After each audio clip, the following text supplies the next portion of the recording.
Assalamualaikum warahmatullahi wabarakatuh. Waalaikumsalam warahmatullahi wabarakatuh. Bismillahirrahmanirrahim. Alhamdulillahi rabbil alamin. Wal aqibatu lil muttaqin. Wala udwana illa 'alal zalimin. والصلاة والسلام على أشرف الأنبياء والمرسلين سيدنا ومولانا محمد وعلى آله وأصحابه المجاهدين الطاهرين أما بعد. Saudara-saudara kaum muslimin rahimakumullah. Salah satu kelebihan makhluk bernama manusia, yaitu bahwa Allah subhanahu wa ta'ala menghiasi hidup manusia ini dengan syahwat, atau yang lazimnya kita sebut sebagai hawa nafsu.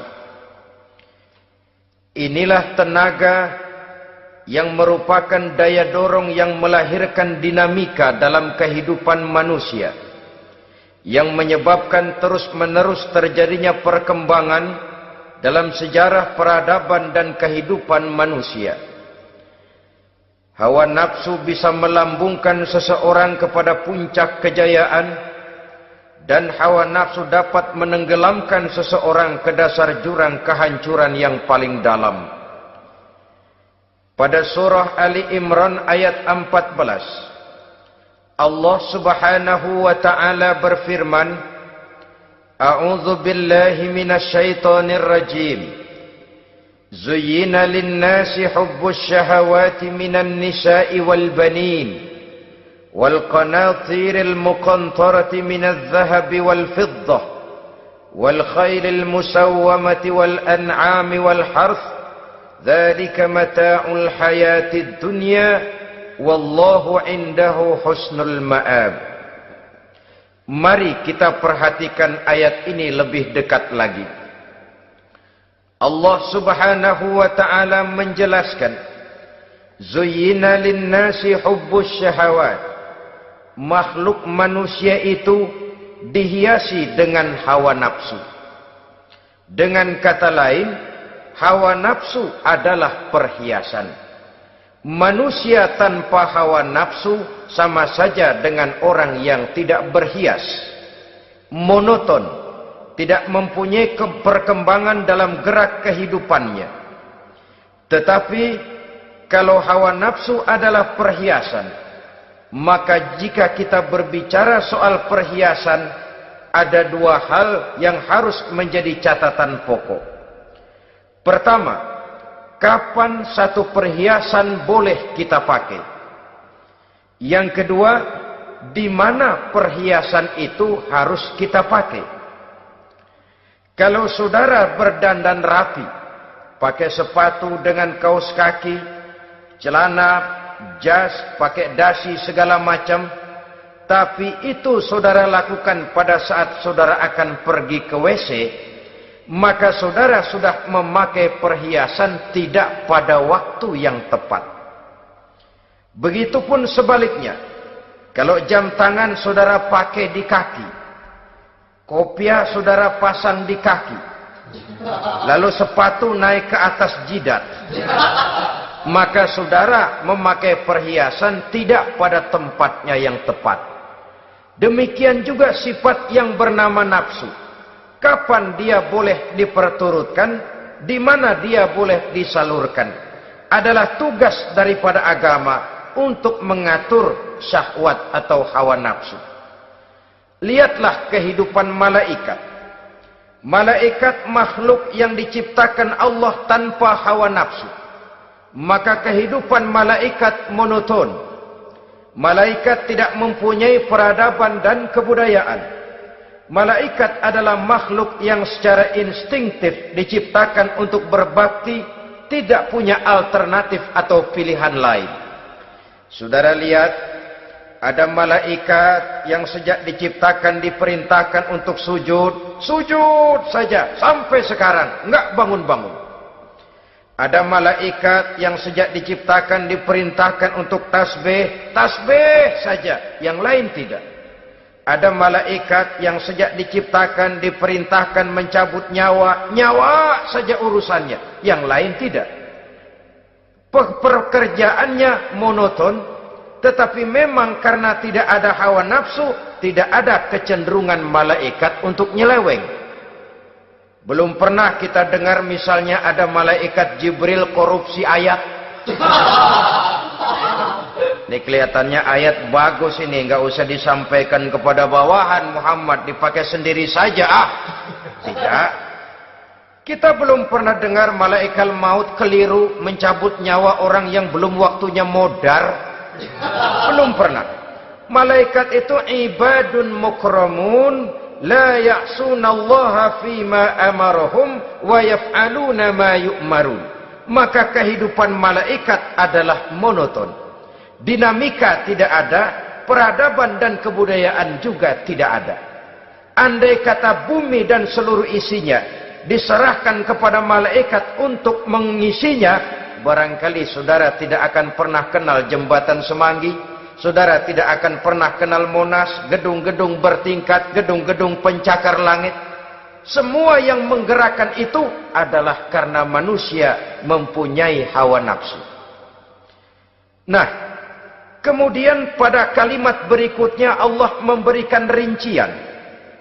Apa nafsu kepada apa yang paling menonjol dalam kehidupan manusia itu? Pertama, minan nisa, hawa nafsu kepada perempuan. Ini tentu yang ditujukan laki-laki. Dimanapun saja makhluk bernama laki-laki, kalau dia normal, tidak impoten, mesti suka kepada perempuan. Itu wajar, bin pantas alias normal. Tetapi tadi saya katakan di awal, nafsu kepada perempuan adalah perhiasan. Kapan makainya, di mana makainya, itulah tugas agama memberikan tuntunan dan aturan. Saudara-saudara kaum muslimin rahimakumullah, nafsu kepada wanita dapat mengantarkan seseorang kepada puncak kejayaan, tapi nafsu kepada wanita bisa menenggelamkan seseorang ke jurang kehancuran. Bergantung kepada latar belakang apa yang mendorong timbulnya syahwat tadi. Dengan kata lain, motivasi syahwat tadi digerakkan oleh iman dan ketakwaan, atau semata-mata karena memang syahwat yang merupakan kendaraan iblis. Penyelewengan pertama yang terjadi dalam sejarah kehidupan manusia adalah penyelewengan yang dilakukan oleh Nabi Adam alaihi salam pada saat ia memetik buah huldi. Kenapa itu dilakukan oleh Nabi Adam? Karena terdorong oleh rasa sayang dan cinta kepada istrinya Hawa. Sebenarnya Hawa lah yang merajuk, Siti Hawa lah yang membujuk. Dan Nabi Adam oleh karena syahwatnya kepada istrinya memperturutkan bujukan Siti Hawa itu. Peristiwa Nabi Adam ribuan tahun yang lalu akan terus relevan sampai ke zaman kita sekarang ini. Berapa banyak orang-orang yang karena terlalu ingin menyenangkan istrinya, lalu tidak segan-segan melakukan perbuatan yang menyimpang, baik itu merugikan orang lain, merugikan masyarakat, bahkan merugikan bangsa dan negaranya. Seorang pedagang tidak akan segan-segan menipu, Sebaliknya pun begitu. Tidak jarang wanita di dalam kelemahannya bisa menenggelamkan dunia. Seorang suami yang jujur, polos, lugu, sederhana bisa jadi koruptor ulung karena didorong-dorong oleh istrinya. Istrinya barangkali bisa saja dibakar-bakar oleh tetangganya.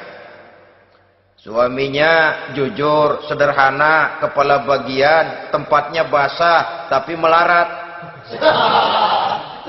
Istri rupanya tidak sabar melihat gaya hidup yang makin konsumtif, persaingan yang makin tajam, suaminya dikipas-kipasin. Kata istrinya, "Bang, tetangga sebelah kita lakinya pegawai kecil, Bang, tapi gelangnya kayak pelek beca. Abang ini kepala bagian tidak bisa membelikan saya macam itu, percumalah." Kata suaminya, "Ya bagaimana Bu, gaji saya cuma segitu-gitunya. Ya namanya kepala bagian, apaan kayak sabet dulu."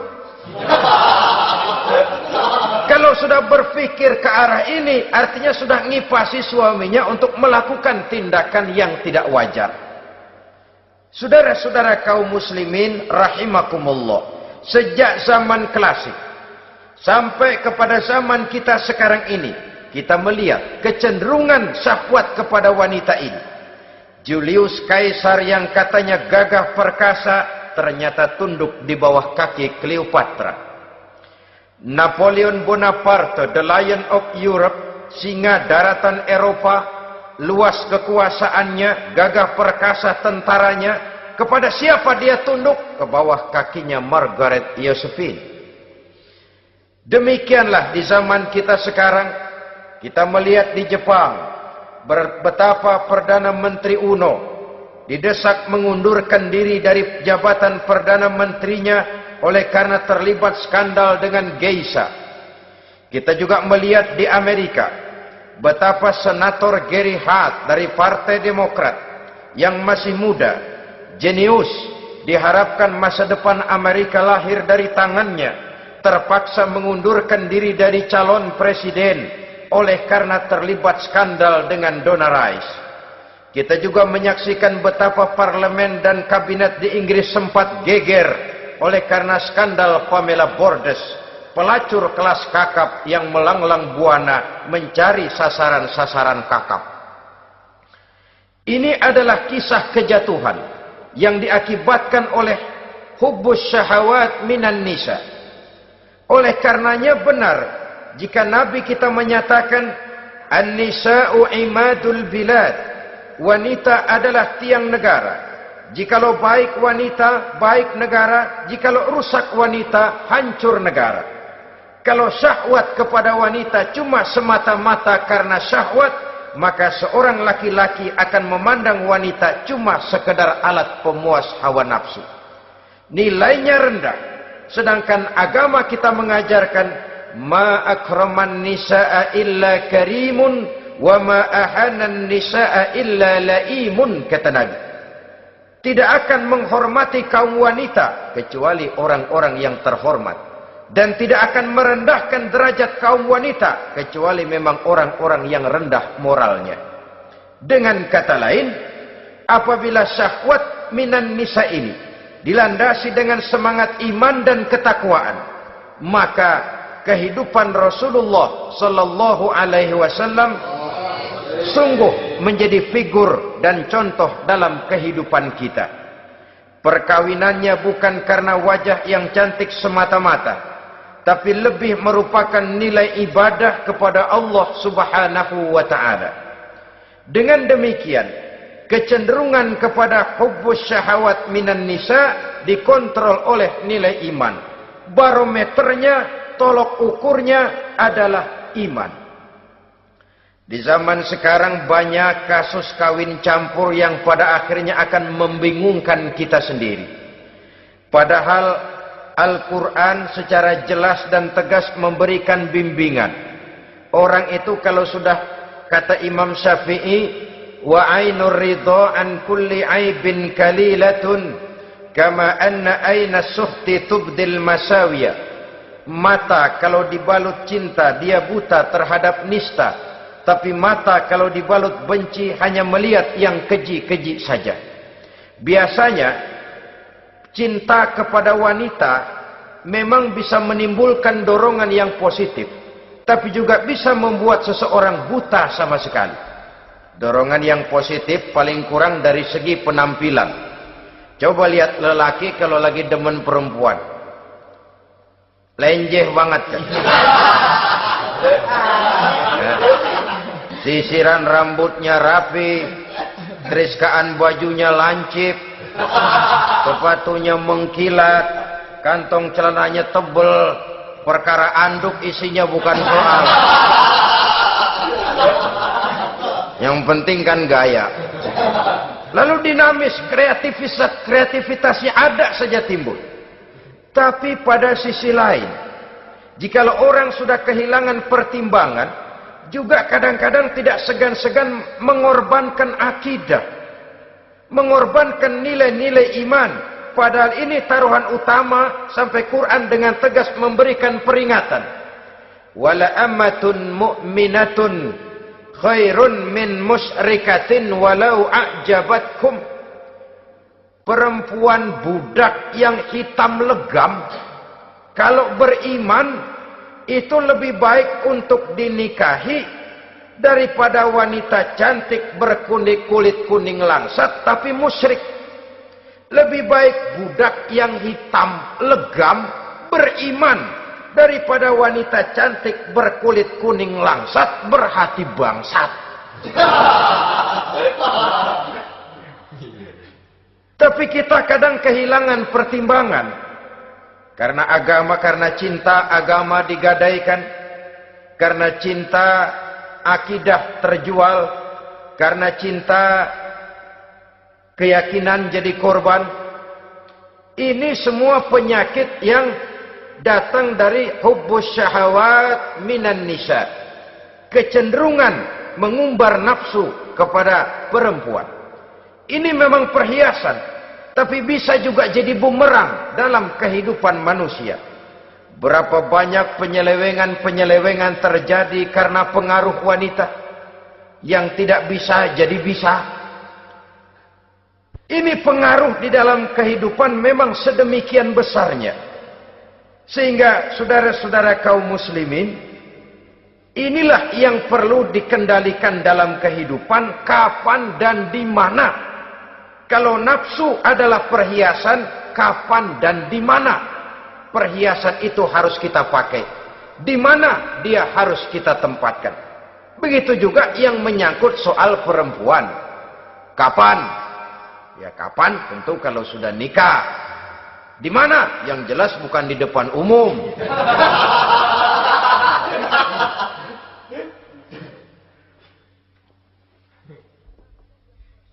Ini nafsu yang pertama, minan nisa. Yang kedua, wal banin.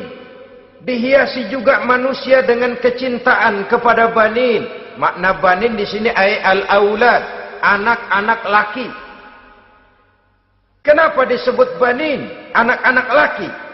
Karena pertama, sering anak laki itu lebih jadi kebanggaan buat orang tuanya ketimbang anak perempuan. Sebabnya apa? Pertama, faktor nasab. Silsilah lebih kuat kepada laki-laki ketimbang perempuan. Yang kedua, faktor cita-cita.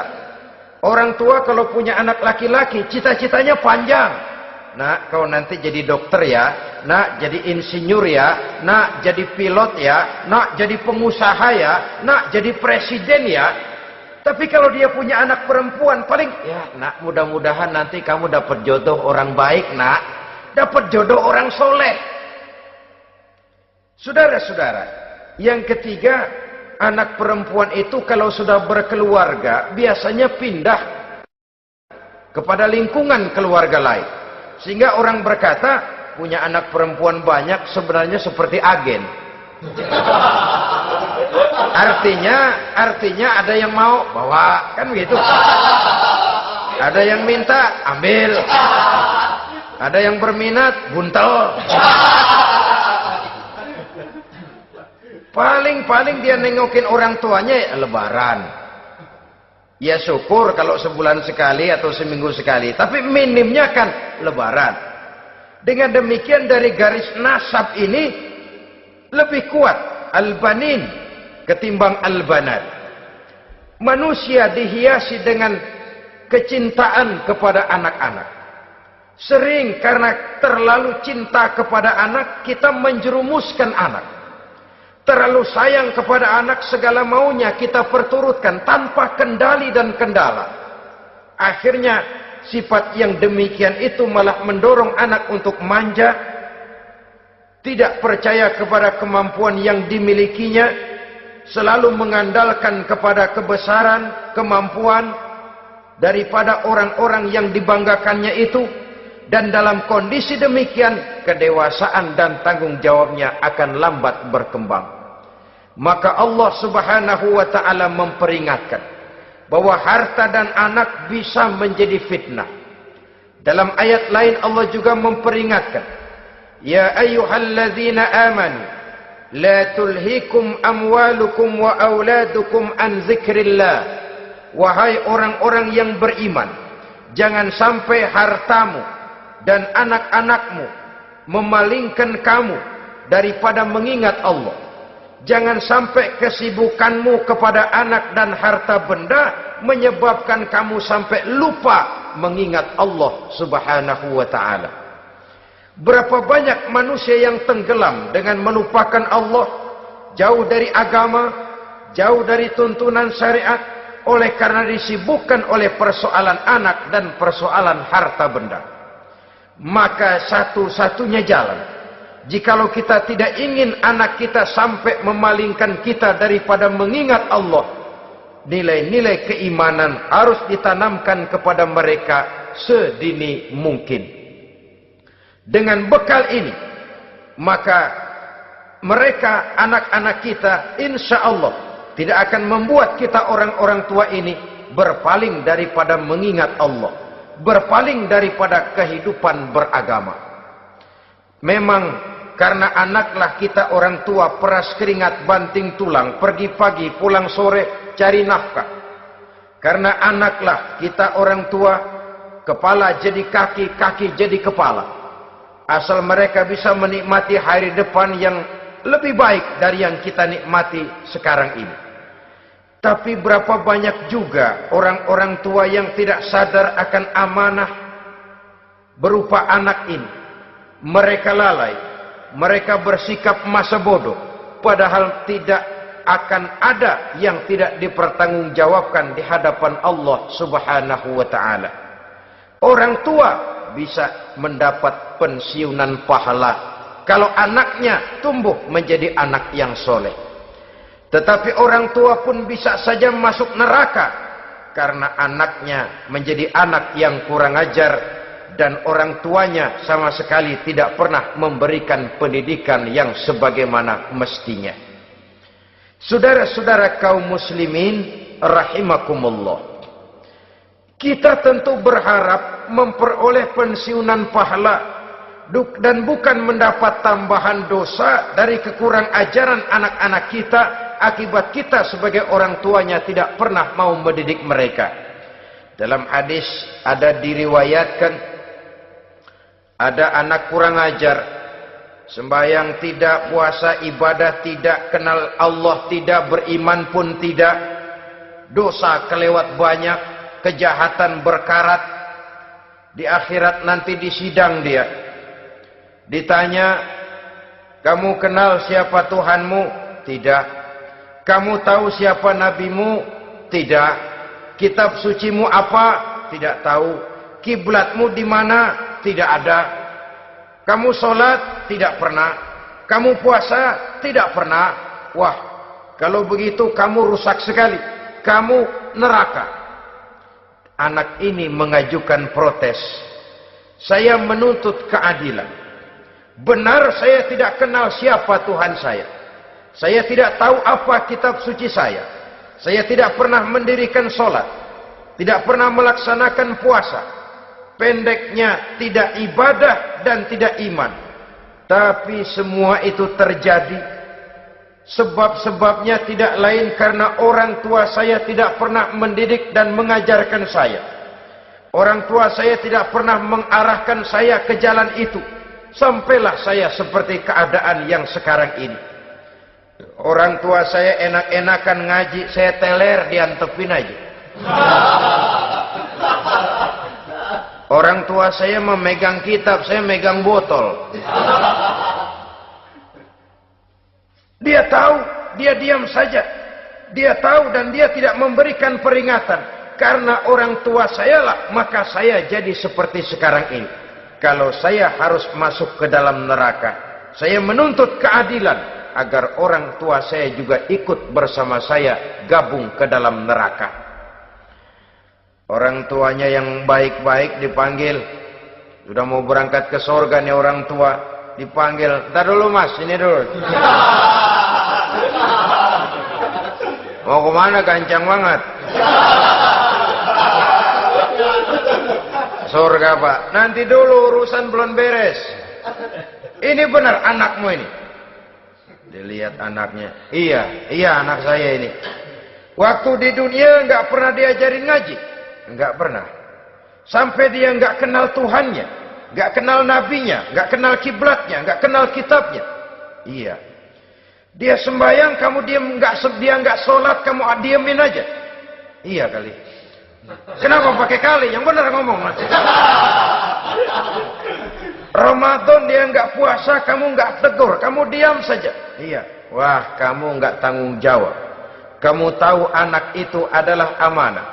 Menyia-nyiakan amanah adalah khianat. Khianat adalah dosa besar. Jadi bagaimana saya? Ya kamu gabung sama anakmu, join ke neraka berdua bareng. Lantaran kamu tidak mau mendidik mereka, anak-anakmu, maka jadilah anak-anakmu seperti sekarang ini. Saudara-saudara kaum muslimin rahimakumullah.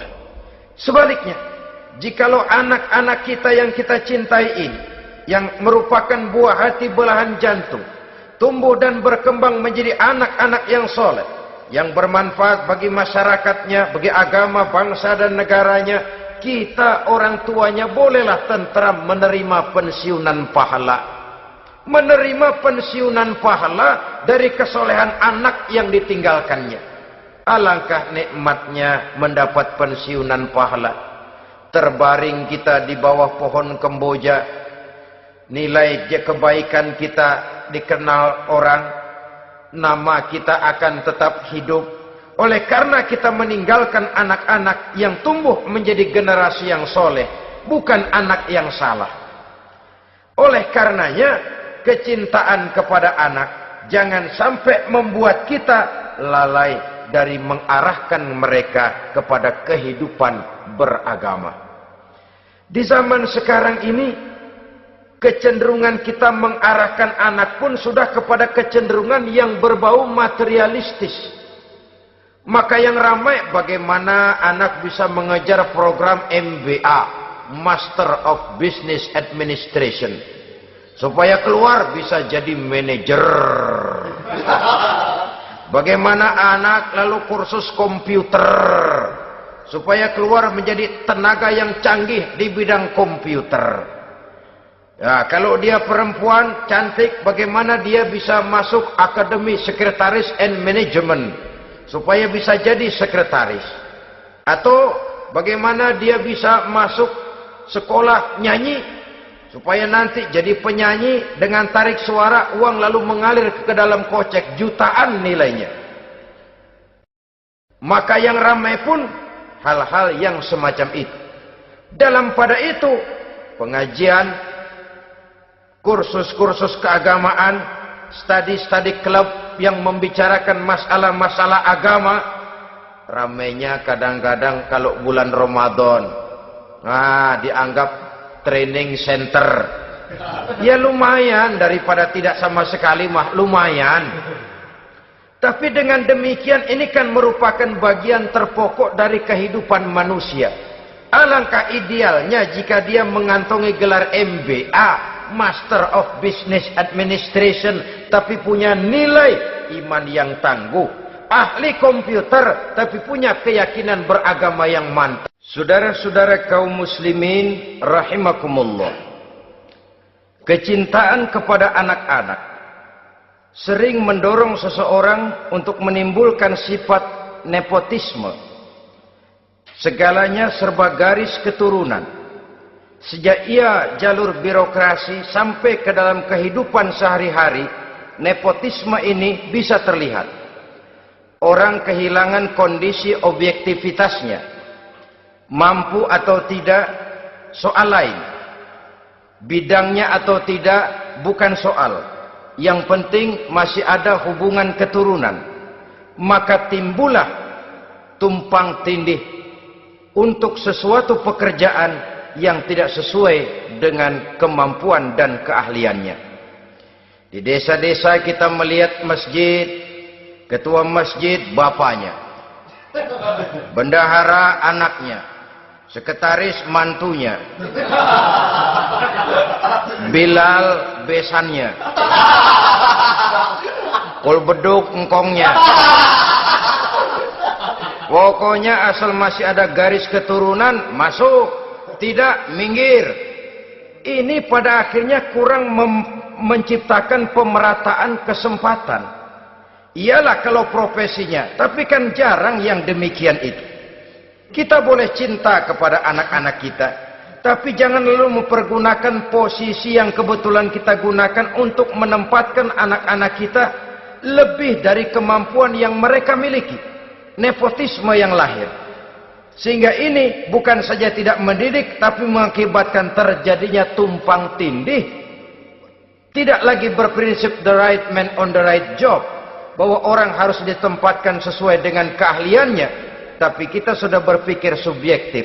Ahli atau tidak ahli, asal masih berbau keturunan, ayo silahkan. Nepotisme yang akan lahir.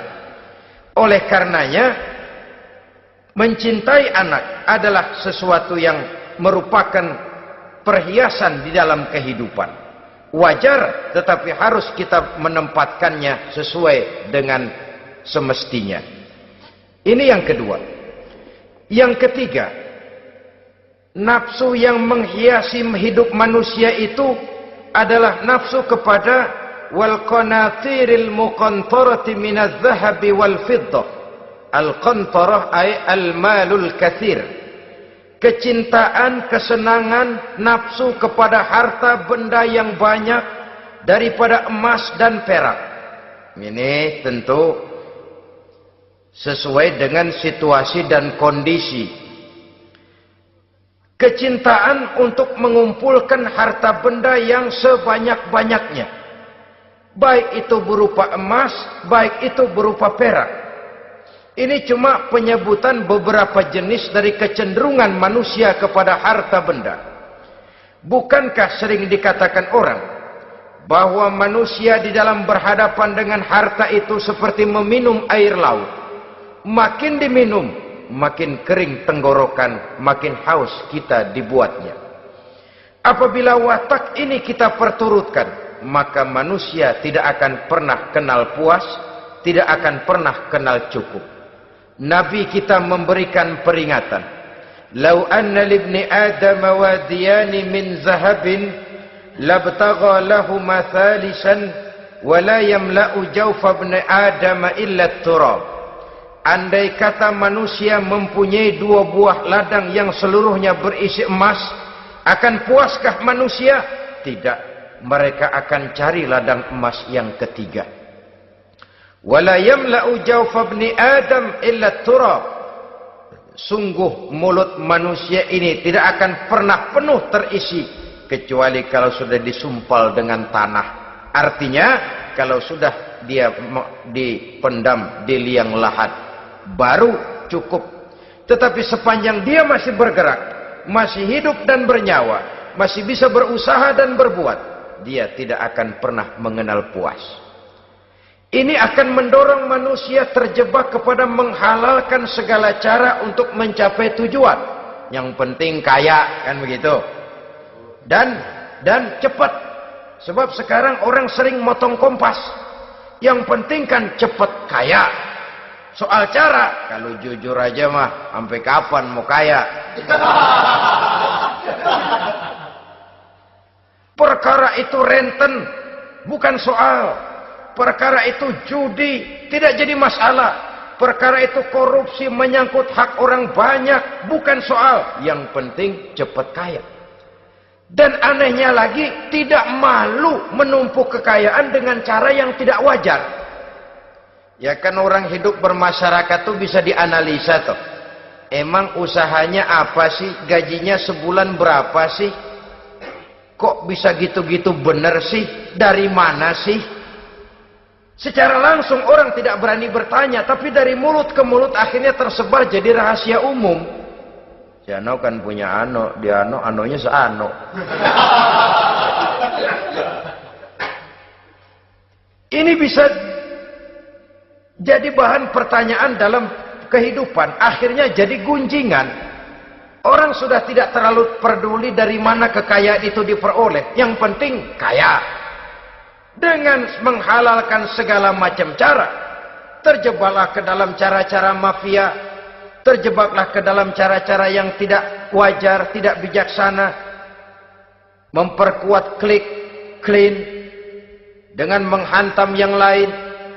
Saudara-saudara kaum muslimin rahimakumullah, bahwa manusia punya nafsu ingin kaya itu boleh. Agama memberikan tuntunan, memberikan aturan. Tidak hanya sekedar asal kaya, tidak hanya sekedar asal banyak harta. Malahan hadis menyatakan, kalau saudara diberikan umur panjang, pertanyaan akhirat cuma satu kok. Umurmu kau habiskan di mana? Kalau saudara diberikan amanah berupa ilmu pengetahuan, pertanyaan akhirat juga cuma satu kok. Ilmumu kau amalkan untuk apa? Tapi kalau kita diberikan amanah berupa harta benda, pertanyaan akhirat itu dua. Min aina iktasabahu wa fima anfaqahu. Dari mana hartamu kau dapat, kemana hartamu kau belanjakan. Dari mananya ditanya, kemananya juga ditanya.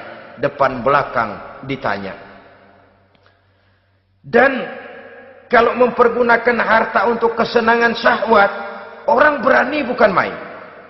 Tapi kalau untuk kepentingan agama, yang hakikatnya untuk kepentingan dirinya sendiri, berat seperti nyabut bambu dari ujung. Orang kalau menyumbang masjid 100.000, itu kan zohirnya memberikan panitia masjid. Tapi hakikatnya kan dia nabung buat dirinya sendiri. Seolah-olah dia cuma berkata, Pak, tolong saya titip 100.000, ini untuk kepentingan saya di akhirat nanti. Silakan uangnya mau dibelikan semen, pasir, kaca, pintu, jendela, silakan. Saya cuma titip ini untuk saya di akhirat nanti. 100.000 Pak. Zohirnya dia memberikan kepada panitia masjid, madrasah, pesantren, yatim piatu. Hakikatnya dia nabung buat dirinya sendiri di akhirat. Malah tabungan ini bukan SDSB namanya, SDBS. Sumbangan dana berhadiah surga, itu SDBS namanya. Sekarang orang mengejar SDSB, lalu berat mengejar SDBS, sumbangan dana yang berhadiah surga langsung dari Allah Subhanahu wa taala. Coba kalau dia main golf, sewa lapangan golf itu 400-500 ribu sebulan, paling 4-5 kali main. Beli stick golfnya saja sampai jutaan. Datang panitia pembangunan masjid 100.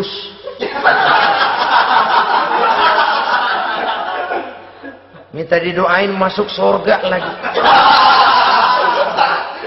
Surga 100. Saudara-saudara kaum muslimin rahimakumullah, kecintaan kepada harta benda yang banyak, baik berupa emas, berupa perak, mendorong orang untuk berlomba-lomba yang Allah peringatkan dalam Al-Quran, Alhaakumut takatsur hatta zurtumul maqabir.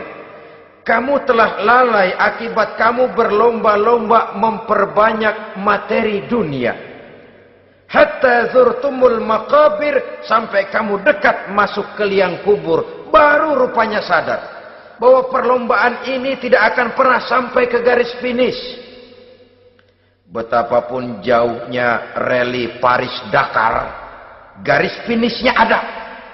betapapun hebatnya medan yang ditempuh, buasnya gurun pasir Afrika, garis finishnya pasti ada. Itu kan rally yang terbuas di dunia katanya, Paris Dakar, tapi garis finishnya ada. Namun jikalau kita berlomba memperbanyak harta, kita tidak akan pernah sampai ke garis finish. Yang kecil-kecilan aja dah. Kalau orang ditanya, kamu kenapa sih belum mau sembahyang? Ya bagaimana mau sembahyang Pak, tinggal di Jakarta masih kontrak. Saban habis tahun diubur-ubur yang punya rumah. Kalau punya rumah sendiri walaupun kecil-kecilan, saya mau ibadah Pak. Ya, diberikan rezeki oleh Allah, bisa bikin rumah walaupun kecil-kecilan, belum juga mau sembahyang. Kok belum juga sembahyang? Iya Pak, rumah emang udah punya sendiri, cuman kecil Pak, atasnya atap, kalau hujan aja bocor. Kalau bisa bikin rumah yang permanen Pak, tenang, saya ibadah, sembahyang saya rajin. Iyalah, diberikan rezeki, bisa bikin rumah permanen, bagus rumahnya. Lain lagi, iya, rumah sudah permanen, tembok, ubin, cuman isinya belum ada Pak, perabotannya. Duh. Kalau punya peralatan rumah tangga yang memadai, tenang, saya ibadah. Diberikan juga rezeki, bisa beli perabotan rumah tangga yang lumayan. Di atas tekelnya sudah pakai karpet, mebelnya spaghetti, tempat tidurnya alga spring bed dan low pillow, ada kulkas, ada TV, di sebelah TV ada kunci mobil, kuncinya mobilnya.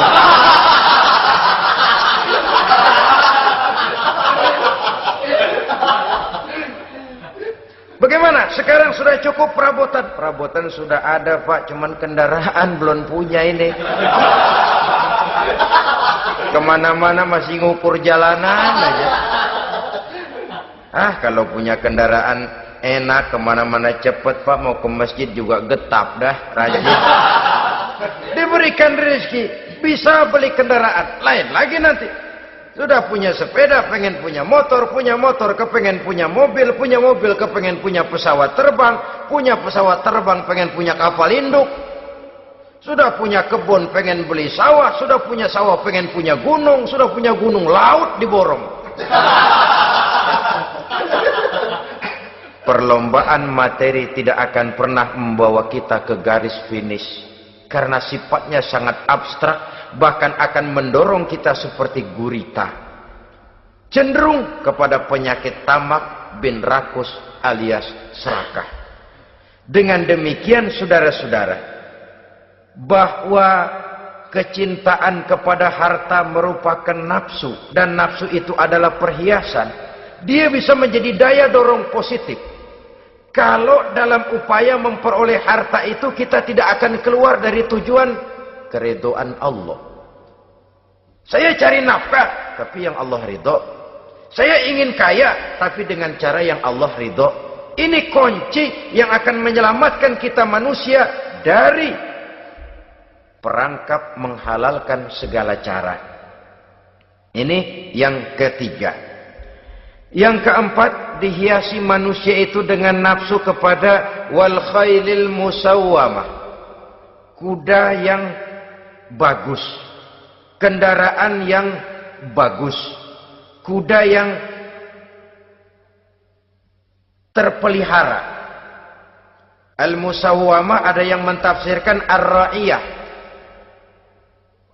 Ar-ra'iyah itu yang digembalai, binatang ternak, kuda yang digembalai atau kuda yang diikat.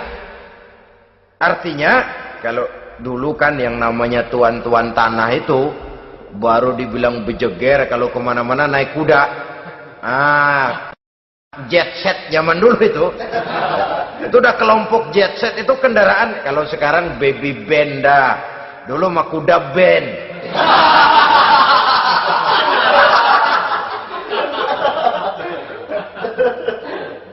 Manusia punya kecenderungan suka kepada kendaraan. Apalagi di zaman sekarang ini, wah, iklan-iklan itu kan sangat menggoda kita. melayani segala macam bentuk penjualan. Nah, ini lalu terangsang biar duit cekak. Kalau udah ngebaca itu, wah berani banget dah. Tahu duit nggak mungkin cukup, tapi begitu baca melayani segala macam bentuk penjualan dengan fasilitas ringan. Nah, jadi dah. Jadi juga punya mobil, jadi dah. Perkara utang itu bakal nyekek leher, bukan soal. Kasihan saudara-saudara kita di daerah-daerah yang terjebak kepada iklan-iklan merangsang yang akhirnya di luar kemampuan. Sehingga terjebak pada saat dia harus mengembalikan kredit, dia tidak mampu, barang disita, uang hangus, nyengir deh. Bekipas sembari tahlil. Habis arang besi binasa. Bahwa kita menginginkan kendaraan yang serba baik, silahkan. Tiap akhir tahun ganti merek, keluar yang baru, ganti lagi. Itu kalau orang yang mampu. Buat kita yang tidak mampu, kenapa tidak bersyukur melihat yang lebih rendah di bawah kita? Alhamdulillah kita punya mobil, tangga kita cuma punya motor. Yang punya motor, syukur kita punya motor bisa rada cepetan. Tangga sebelah punya sepeda, mana-mana kekejek mulu. Yang punya sepeda, alhamdulillah punya sepeda. Tangga sebelah kemana-mana jalan kaki. Yang jalan kaki, syukur masih bisa jalan. Temen sebelah lumpuh bertahun-tahun nggak. Yang lumpuh, alhamdulillah masih hidup. Tangga sebelah kemarin out nggak balik lagi. Saudara-saudara, saya pikir menengok ke atas itu perlu supaya ada rangsangan kita untuk maju. Tapi menengok ke bawah pun juga lebih perlu agar kita mensyukuri yang ada dan tidak suudzon, tidak buruk sangka kepada Allah. Apa yang diberikan Allah kepada kita sekarang ini, itulah yang terbaik menurut Allah untuk kita. Saudara-saudara kaum muslimin rahimakumullah. Dahulu ada seorang pemuda, matanya buta. Dia mengeluh, ya Allah, kenapa saya dilahirkan dalam keadaan buta? Apa dosa saya? Apa salah saya? Andai kata saya tidak buta, saya melihat keindahan alam ini, saya lebih akan bersyukur kepadamu ya Allah. Nah sudah, dia berburuk sangka kepada Allah. Satu hari, ini Raja Baduy di pedalaman mengerahkan tentaranya menculik anak-anak muda. Ini Raja Baduy ini kanibal, artinya suka makan daging manusia. Anak-anak muda ini diculik. Yang masih muda-muda ya, kalau kambing muda itu kan di sop rada sedap. Rupanya ini Raja kanibal ini begitu. Anak-anak muda termasuk ya pemuda yang buta tadi itu kena culik. Ya sudah diculik, rawatlah di istana raja ini, diberikan pakaian bagus, dikasih makan serba enak. Sebab apa? Supaya badannya gemuk. Setelah gemuk nanti dipotong di sop legit. Udah, kerjanya cuma makan tidur, fasilitas nikmat, tidur enak. Udah giliran dapat 1 bulan 2 bulan kemudian, ketika mau diambil anak-anak muda ini, raja sendiri yang milih mana yang disop duluan nih. Sampai giliran anak muda yang buta ini, raja geleng kepala. Yang begini mah buta, dagingnya nggak enak. Ini satu lepas aja, lepas. Saya mau makan daging orang buta, lepas aja. Pulang ini anak muda, batinnya bersyukur, sujud syukur, ya Allah, katanya untung saya buta. Coba kalau saya nggak buta udah habis saya disop. 2 bulan yang lalu dia mengeluh, ya Allah, kenapa saya dilahirkan dalam keadaan buta? Sekarang dalam pulang ke rumah, perjalanan menuju ke rumah, dia berkata, alhamdulillah, andai kata saya tidak buta, habis badan saya disop oleh raja yang kanibal tadi. Saudara-saudara kaum muslimin rahimakumullah. Jadi dengan demikian pola hidup yang konsumtif sesungguhnya sangat tidak mendidik apabila dilatar belakangi oleh kemampuan yang tidak menunjang. Dengan demikian setidaknya mendidik orang untuk berkhayal. Anak-anak muda sama merek mobil ngerti banget dah, punya kagak? Ini BMW model terakhir nih. Nih, kemarin gue ngeliat di sana gue megang rame banget.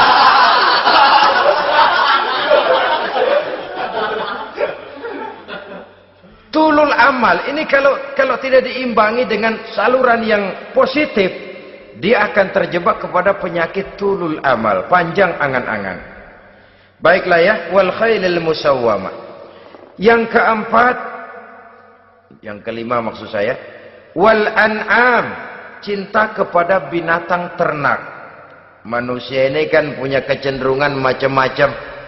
Setelah rumahnya bagus, hartanya banyak, kendaraannya cukup, ingin beternak. Jadilah peternak. Ini kecenderungan manusia, wajar saja sepanjang didapat dan dilakukan dengan cara-cara yang wajar. Wal hars, dan tumbuh-tumbuhan, bertani, bersawah, berladang, itu merupakan kecenderungan daripada manusia. Keseluruhan itu kata Allah, kecintaan kepada wanita, kepada anak, kepada harta benda, kepada kendaraan, kepada binatang ternak, kepada tumbuh-tumbuhan, zalika, semua itu mata'ul hayatid dunya, merupakan kesenangan hidup dunia. Berapa lama kesenangan hidup dunia? Sebentar, seumur manusia. Seumur manusia. Bahkan kadang-kadang pada saat dia masih hidup pun orang tidak sepenuhnya sempat menikmati kesenangan hidup dunia. Apabila ajal datang, selesailah kehidupan dunia sampai di situ. Orang-orang kafir, buat mereka surganya di dunia ini. Bila kehidupan di dunia selesai, selesailah sudah surganya sampai di situ. Kesemua itu, kata Allah, merupakan kesenangan daripada kehidupan di dunia. Wallahu indahu husnul ma'ab, dan Allah mempunyai tempat kembali yang sangat baik. Nah, setelah Allah menjelaskan semua itu, pada ayat yang ke-15 Allah memberikan jalan keluarnya. Memperturutkan nafsu kepada wanita, anak-anak, harta benda, kendaraan, binatang ternak. Bijaksanakah itu?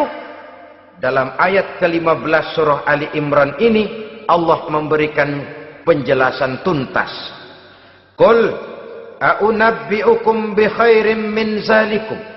Katakan kepada mereka Muhammad, maukah kamu aku beri kabar yang lebih baik dari semua itu? Lebih baik daripada kesenanganmu kepada wanita, kepada anak-anak, kepada harta benda, kepada kendaraan dan sebagainya. Mau kamu aku beritahu yang lebih baik daripada semua itu? Jawaban tentu mau. Kalimatnya bukan ukhbirukum, a'unabbi'ukum. An-naba itu berita yang besar. Lain dengan al-khabar, itu berita biasa saja. An-naba, sehingga pembawa berita disebut nabi. Dari naba yanbi, pembawa berita yang benar. A'unabbi'ukum, maukah aku tunjukkan kepada satu berita yang benar-benar besar dan benar-benar lebih baik dari yang semua disebutkan tadi. Apa jalan keluarnya? Lillazina taqaw 'inda rabbihim jannatun tajri min tahtihal anhar. Bagi orang-orang yang bertakwa kepada Allah, mereka akan mendapatkan surga yang di bawahnya mengalir sungai. Khalidina fiha, mereka akan kekal di dalamnya. Wa azwajun mutahharah, dan mereka mendapat istri-istri yang suci. Wa ridwanum minallah, dan keridhaan daripada Allah subhanahu wa ta'ala. Kalau kamu hai orang-orang yang beriman, kalau kamu hai manusia menyangka bahwa nafsu kepada wanita, anak-anak, mengumpulkan harta benda, kendaraan yang menarik, binatang ternak dan tumbuh-tumbuhan itulah yang lebih baik untuk kesenangan dunia. Memang itu kesenangan dunia. Tapi nih, seolah-olah kata Allah, nih, saya kasih tahu kamu, aku beritahu yang lebih baik dari semua itu. Apa? Takwa kepada Allah. kecintaan kepada wanita. Kalau takwa dasarnya, orang nggak amburadul, nggak semrawut, nggak pokoknya gue mau asal perempuan dan membuat terus. Tapi punya kaidah, punya norma. Demikian juga kepada anak-anaknya. Demikian juga kepada harta benda. Pokoknya asal harta, mau halal, mau haram, tekuk terus dah. Semuanya dilandasi oleh taqaw, lillazina taqaw, oleh ketakwaan kepada Allah. Nah, ketakwaan ini akan menghasilkan apa? Inda rabbihim jannatun tajri min tahtihal anhar. Melahirkan, menghasilkan surga yang di bawahnya mengalir sungai-sungai. Saudara-saudara kaum muslimin rahimakumullah, jika kita menyangka bahwa wanita bisa memberikan kesenangan, iya, kesenangan dunia. Jika kita menyangka bahwa harta benda bisa memberikan kesenangan, iya, kesenangan dunia.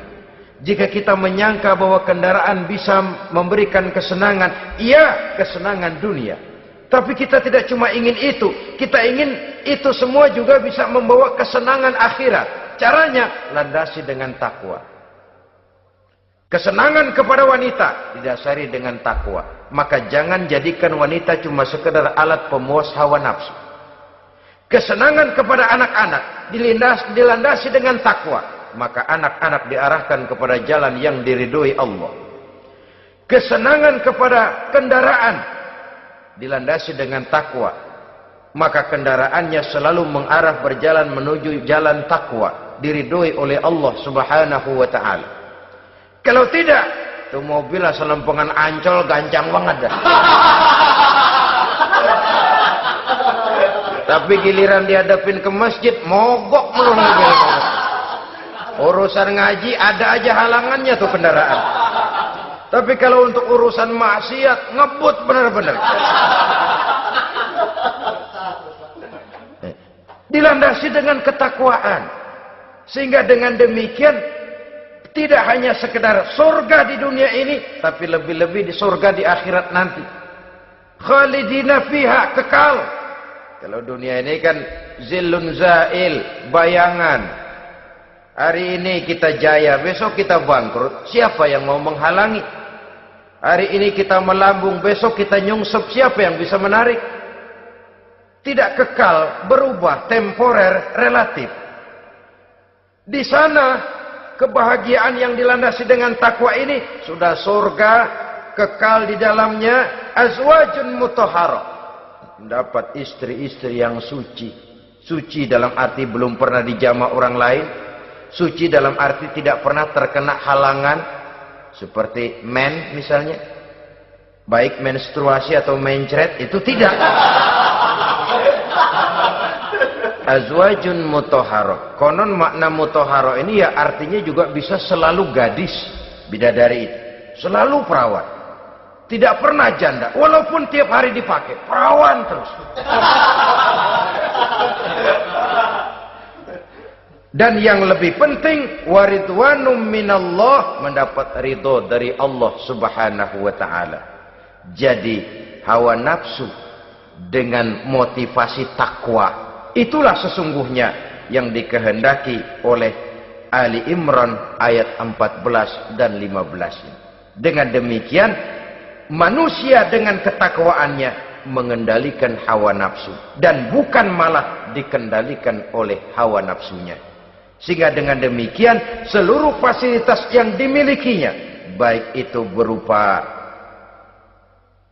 istri, anak, kendaraan, binatang ternak, harta benda, tanam-tanaman, seluruhnya semakin meningkatkan ketakwaannya kepada Allah Subhanahu wa taala. Mudah-mudahan kita bisa mencapai tingkat ini di mana kita hidup mampu dan sanggup mengendalikan nafsu, bukan malah dikendalikan oleh hawa nafsu. Terima kasih dan mohon maaf. Wassalamualaikum warahmatullahi wabarakatuh. Waalaikumsalam warahmatullahi wabarakatuh.